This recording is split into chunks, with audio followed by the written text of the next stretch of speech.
Okay, so this next one, a negative 2 out on the inside and a negative x on the inside. So let's just go piece by piece. Tell me what a negative 2 on the outside is going to do the whole graph. What does the negative do? Yes, I'm going to reflect it over the x-axis, and because it's a 2, it's also going to get stretched. So I'm doing both things at once. If I just take every y value multiplied by negative 2, it'll flip and get bigger at the same time. So I can do that all at once, okay? And then what is this negative x on the inside going to do? Yes, that's going to reflect it over the y-axis. Okay, so I need to do both of those things.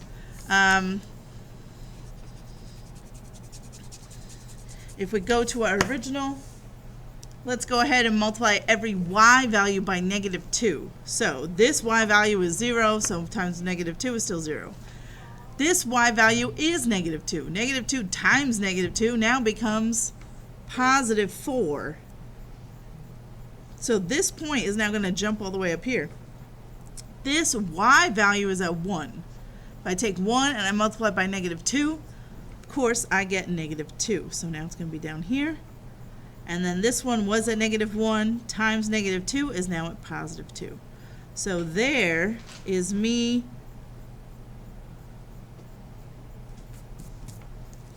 doing two steps at once, reflecting it over that x-axis and doing the stretch. So both of those happen at the same time. Now, because I have that negative x on the inside, that's going to reflect everything over the y-axis. So I can take the graph I just graphed and flip everything over that y-axis. In other words, I'm taking every x-coordinate now and multiplying it by a negative 1. So this x-coordinate was positive 2, now it becomes negative 2. So see how it's just mirroring it over. Sometimes I like to use different symbols to sort of, I was going to use x again, but that doesn't make sense. So now that one's going to stay because it's already on the y-axis, so you stay right where you are. This one was at negative 1, now it'll be a positive 1. And this one was at negative 2, now you're at positive 2. So now I have enough. That's my final graph, which I know is impossible to see, but there it is, all nice and clean by itself.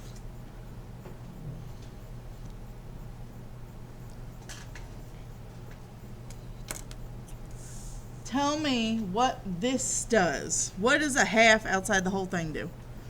Shrinks it. So everything's going to be half as big as it was before, and then that minus 2 is going to bring it down 2. So I'm going to take my final graph. It does look like I thought it would, right? Just start off by taking those y values and multiplying each one by a half. So real quick, we'll go back to this original. Let's erase the old guy. All right, so 0 times a half is still 0. So I'm still staying there. Negative 2 times a half now becomes negative 1. 1 times a half, he's now at just a half.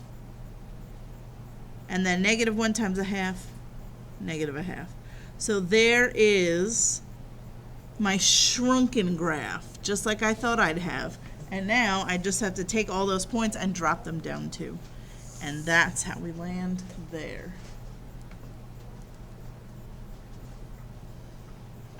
Does that make sense? Now, on 6, what do you have to do first? You got to take out that negative 2. Absolutely. So I'm going to factor out that negative 2, and now it becomes x minus 2. Okay, so let's talk about this. That negative 2 is inside. That means I'm really doing the opposite of what you think. Right? So normally I'd be multiplying by a negative 2, but instead I want to divide by negative 2, which is the same thing as taking half of it, right? And it's negative. So all my x values, I now need to divide by negative 2. And then that minus 2 right there is going to, yeah, that just shifted to the right too. So let's handle this, and then I'll worry about that. Okay, so I'm going to divide all of my x values by -2.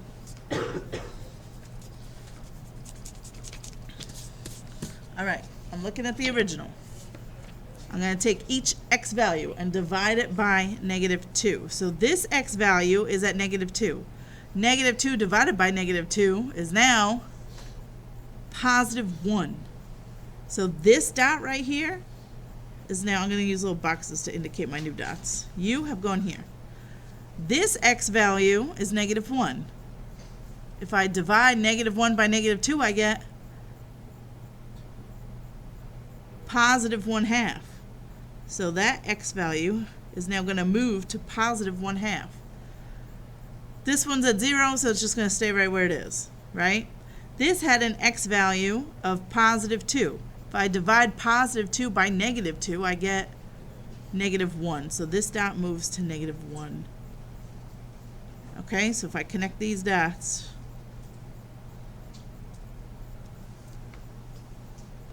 and that is what I was expecting, right? If it's in there with the x, I'm really doing the opposite. So that's going to shrink it.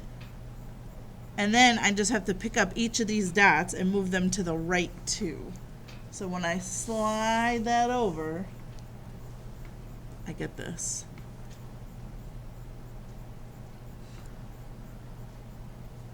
Did we get it? Okay. All right. We're going to keep practicing. We're practicing today too, so it's all right. 7. What's that negative on the outside going to do the whole thing? Yep, so all my y values are going to get multiplied by a -1, which basically just flips it over that x-axis. Perfect. What's that negative inside there going to do? Reflect over the y-axis. And then the -1 on the outside, move it all down 1. So I've got to reflect, reflect, and then shift it down. So this one should have ended up looking like this.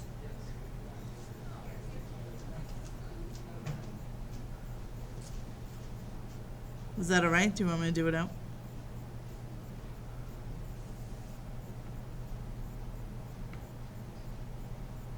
Everybody's okay? All right, all right. And then the last one. Yes. So this last one looks like that. Let's talk about what we're expecting to see. This does what? Yeah, so now my graph is going to get bigger, right? It's going to stretch it up. I'm going to multiply everything. All my y values will get multiplied by 3. So it's going to be a much taller graph. And then this is going to go, yeah, shift the whole thing to the right 1. And then on the outside of +1, moves it up 1. Okay, so this hopefully isn't too bad. That should have been your final graph. And let's go ahead and sort of follow along how we arrive there.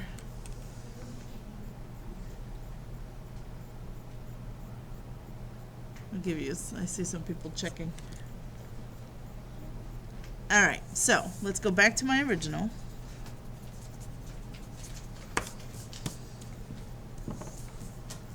So first, let's multiply all those y values by 3. So his y value is 0. 3 times 0 is still 0, so he stays right where he is. This one had -2. I'm going to multiply -2 by 3, and now it's -6. So now it's all the way down here. That y value was 1. Now it's going to be 1 times 3, which is 3. So it moves all the way up here. And then that was -1, so now it's -3. So here, this first step stretches every, oh, that one wasn't a very good line at all. Let me try that again. Oh, it's a little bit better. There we go. So there is multiplying all the y values by 3, made the graph much bigger, just like I was expecting. Now all I have to do is take those dots that I just made and move them all, what did we say, right 1, up 1? Perfect. So that shouldn't be too bad. Once you have that times 3, now we're just shifting.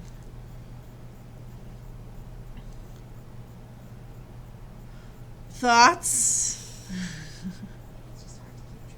It is. And I do think it's easier when we did that other worksheet where all the parent functions were dotted in. That makes it a lot easier. So I'll try and see on your quiz if that's like that at least, so that helps it out a little bit. I'll have to look. But okay. So I have some more for you to practice, of course. Yes.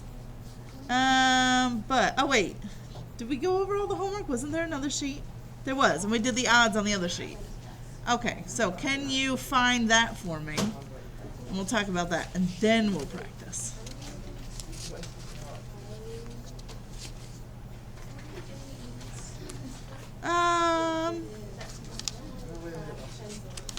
You're always welcome to do any of them.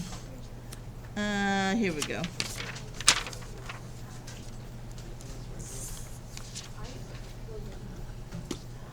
Okay, so on these, you were taking some parent function that we know. So it wasn't just some random crazy squiggle, right? You're going to take some parent function that you know of, and then you're going to do all those same shifts that we've been practicing. Okay, so let's look at the first one. Actually, I think I want to find a blank one. And lo and behold. Okay, so let's kind of just walk through what we're expecting to see and how this should come out. So first of all, who's the parent function? Absolute value. So if I were you, I would immediately just sketch that absolute value graph. Do you know what it looks like? It's a V shape. It has its vertex at 0, 0, and then it just is up 1 over 1 on each side.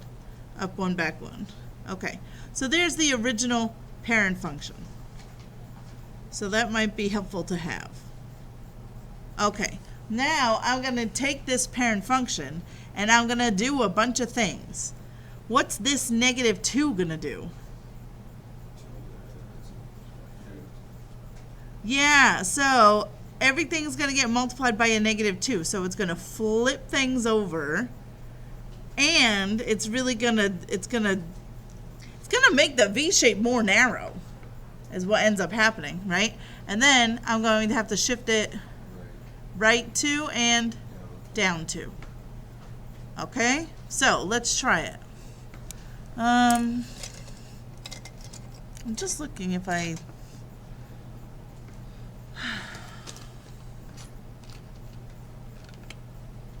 oh, you know what? My pens are erasable.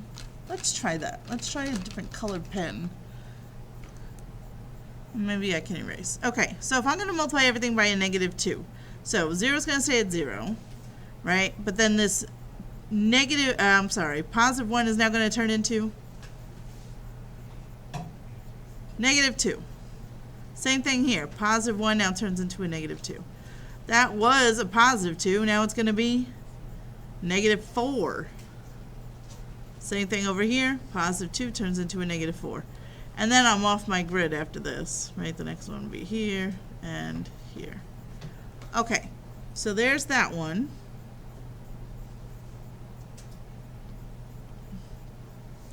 There's multiplying by that -2. And now I just need to shift it to the right 2 and down 2, right? So let me pick another color. I'll just take each dot, right 2, down 2. So there's my new vertex. You go right 2, down 2. You go right 2, down 2. So my final graph is right there.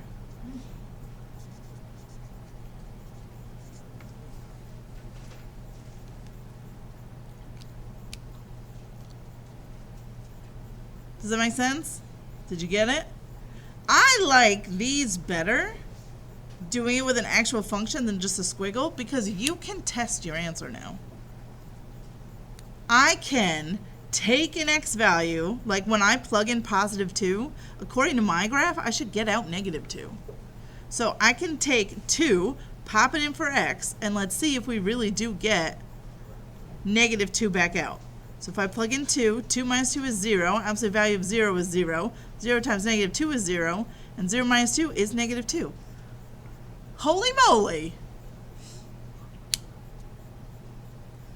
So, side note, if you forget everything that I taught you about graphs, and that everything that you previously learned about graphs, you can create this by just plugging in x values, right? I could give this to my Algebra 1 class that doesn't even know how to write equations of lines yet. But if I say, hey, make a table, right? Plug in 0, plug in 1, plug in 2, plug in -1, plug in -2. Eventually, if you have a function, you can just plug in values and get numbers back out. Now, it would take a lot longer, right? So they may not be able to do number 3 because they don't know what this thingy is, but they could do 5, right? You don't have to know what this looks like in order to graph it. If you just plug in enough numbers, it's going to spit out the right answer. However, it's going to take you a lot longer. If you need to make a table for every single one, you're going to be here all day. Okay? So you do want to get good with this. But there's absolutely nothing wrong with taking one of your points and just checking it. Making sure you shifted the right way. Making sure you zigged when you were supposed to zig instead of zag. Right? Why not? Okay, let's try 3. This parent function is that greatest integer, right? So, what did that look like? I guess I'll use pink. So that looks like those steps, right? So, remember, it was solid here, and then it's open on one. And then we jump up to the next one. And it's just all of these bars, right? All the way over here too. So here's my parent. Oh shoot. That's supposed to be open. Open. Okay, there. So there's the original. What is this times 3 out here going to do to everything?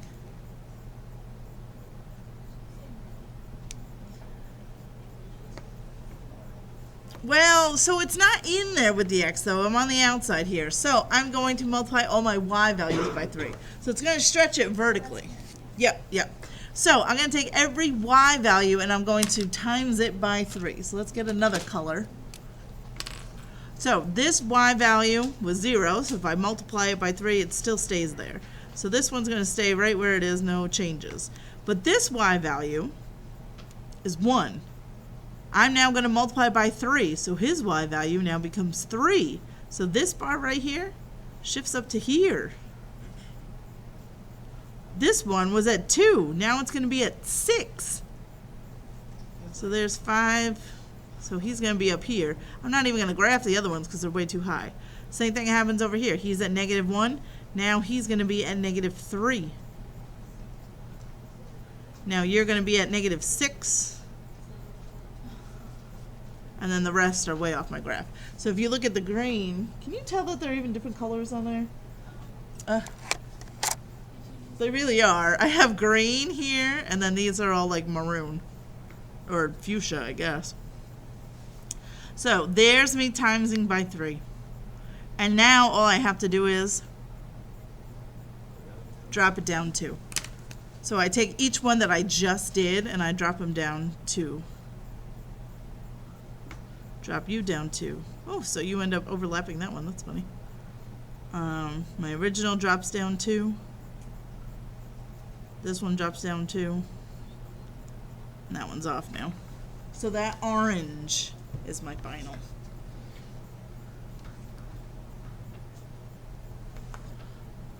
Does that make sense? Is that all right? Okay, on 5, first we have to figure out who even is the parent function. What does that even look like? Where do you even begin? What's that parent function? Square root. And what's it look like? I call it a slug. I don't know. You call it what you like. But the square root parent function, I can't take a square root of a negative number, right? So I don't plug in any negatives, right? The parent function is just this guy. So I'm not going to plug in any negative values for x because they're not in my domain. But I can plug in 0. Square root of 0 is just 0. So my first point is right there. Then I'd plug in 1. Square root of 1 is 1. I wouldn't bother plugging in 2 or 3, but the square root of 4 is 2. So you have this. There's your parent function for y equals square root of x. I don't know. It kind of looks like a slug to me. If you just imagine he's just sort of slugging along this way. Maybe you got an eyeball, a little antenna. Do they have antenna? Yeah, they do. Yeah, they got two little... whatever. I don't know what other shape to describe it as. That's what I see. Anyway. All right.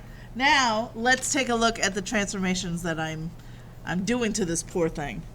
All right, let's see. So, we've got, I have a coefficient in front of the x. Don't want it. So I'm going to factor it out.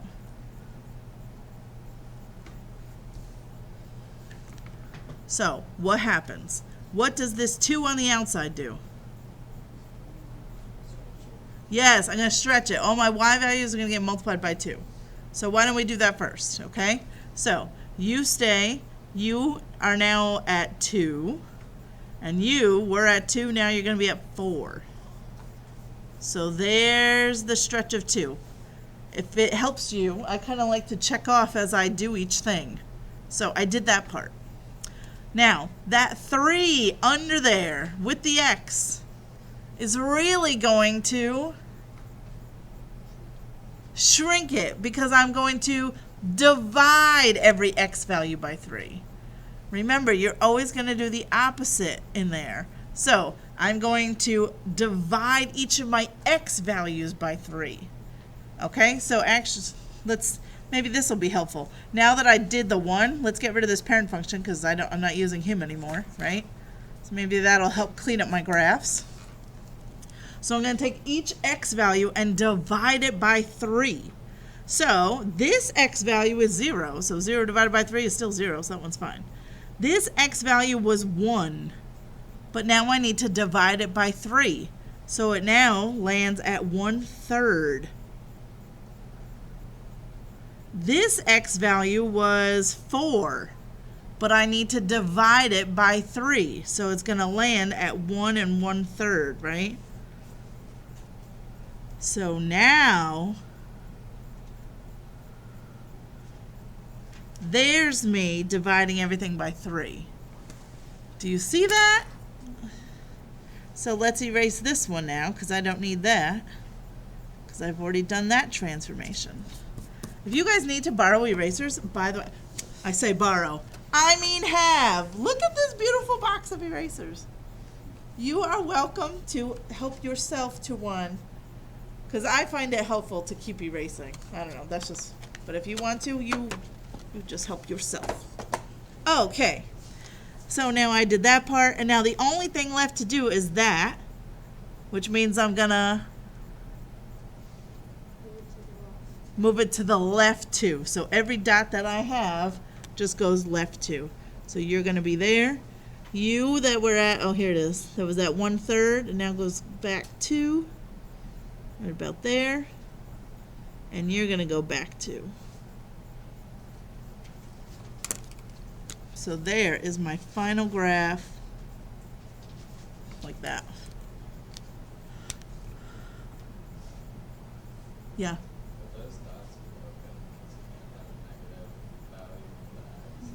So you can't have a negative x value here, but I've changed it now.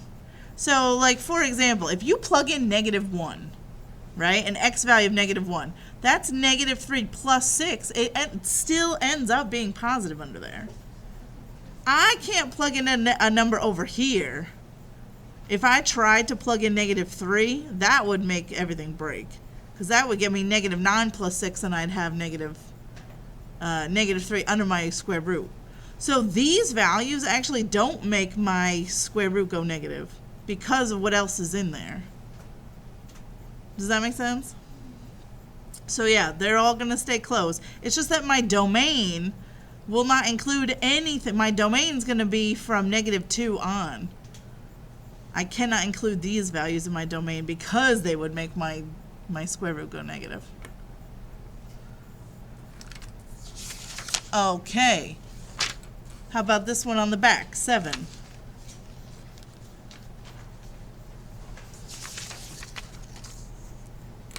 Let's quickly sketch the parent function. We already did this one, so that's fresh in our brains. We know it looks like this.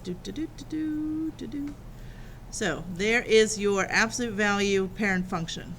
Okay, now let's kind of decipher what's going on with this thing. First of all, I don't even like how that's written in there, so let's rewrite it. So you've got f of x equals -3, absolute value, -x plus 5. And then if something has a negative, or if there's a coefficient in front of that x, I want to factor it out. So let's do that. -3, take out a -1, x minus 5. You can simplify this for yourself a little bit more, though. Remember that when you're dealing with absolute value, can't you split apart an absolute value of a product? So in other words, can I do this?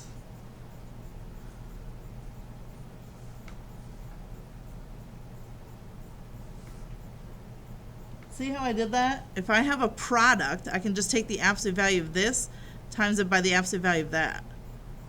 And this makes my life easier. You don't have to do this, but I think it's a lot easier because what's the absolute value of -1? 1. So then I basically turn this into this, which is a lot easier for me to deal with. So I don't have a negative in there with the x at all anymore. Does that make sense? Okay.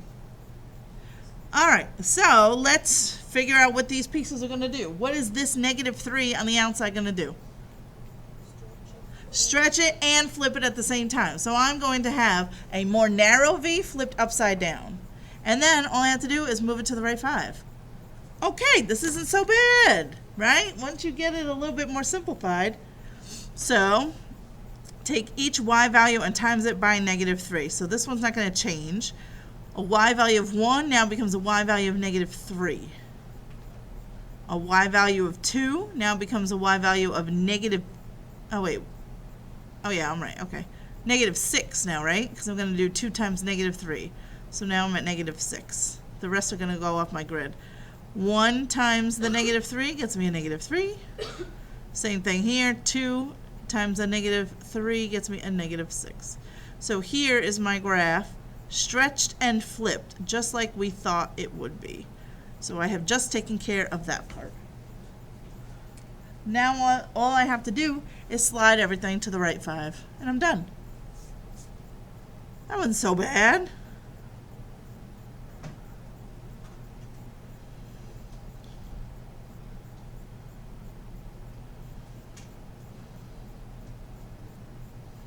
So this, I should have done a different color.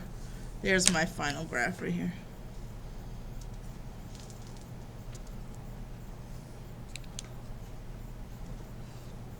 A little bit better? A little bit? Till we get to this guy, everybody's least favorite, it seems. All right, so let's start with the parent function.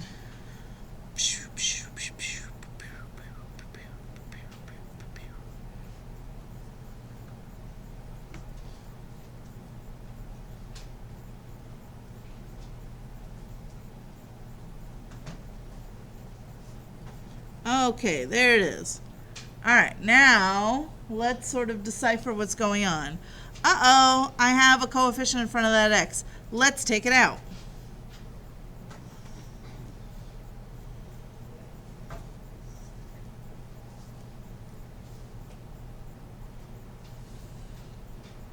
All right, got it. Now, what is this -1 inside the function going to do?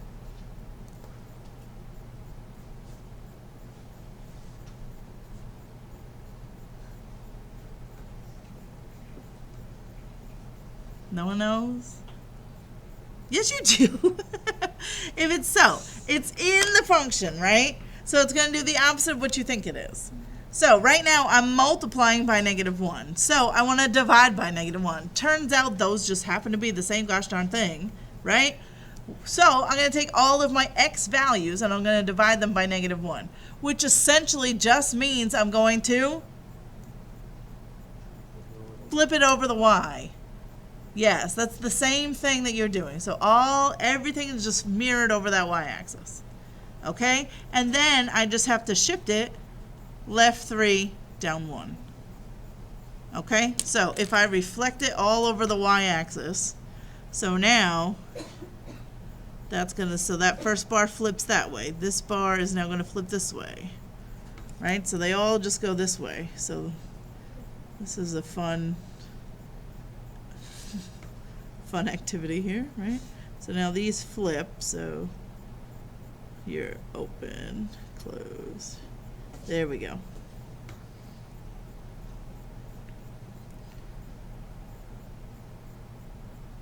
All right, so there's the flip. Check. Did it. Now I just need to shift them all left 3, down 1. Okay, so let's see.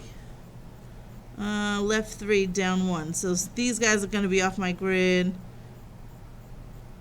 So this one, if I take that dot and I move it left 3, he'll be there. Left 3. It's going to be hard to do with this one. Oh, and down 1. Shoot. So everybody shift down 1 also. So now you're there. You're open. You're closed. You're open. You're closed. Open, closed, open, closed, open, closed. There it is.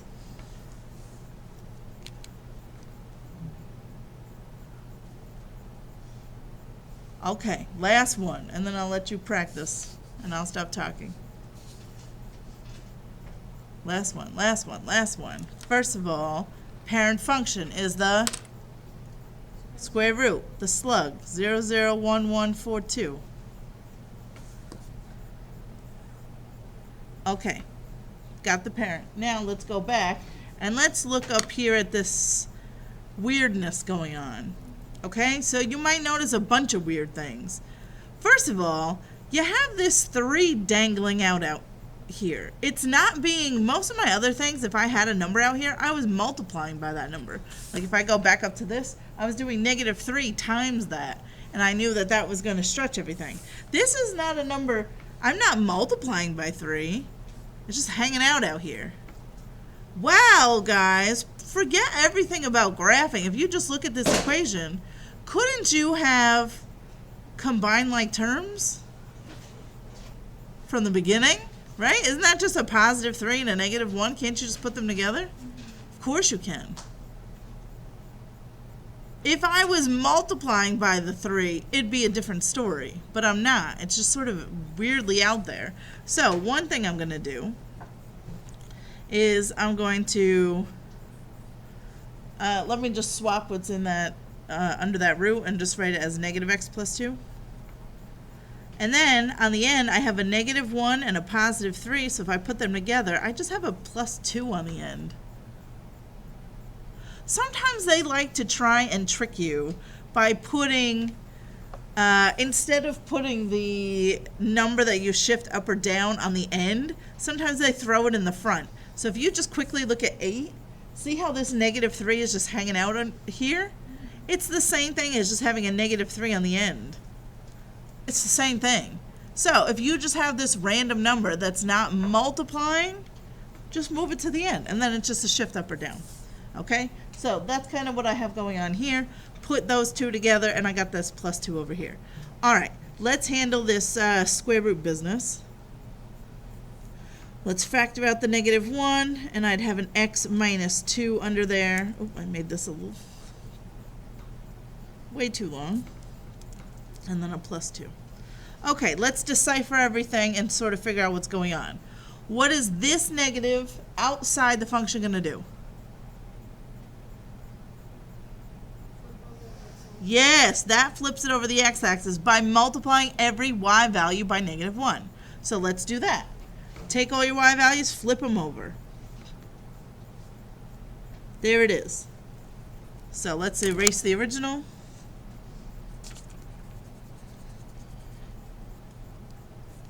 Okay, I took care of that part. What's this -1 in there gonna do? Yes, I'm going to divide all my x values by -1. And when you divide all the x values by -1, it really is just flipping it over the y-axis, right? 0 divided by -1 is still just 0. But +1 divided by -1 is now -1.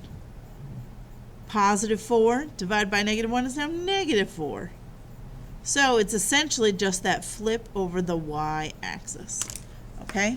So that's that part done. Check. And then I'm almost there. All I have to do is write 2 up 2. There's my new one. Write 2 up 2. Write 2 up 2. You see? You guys.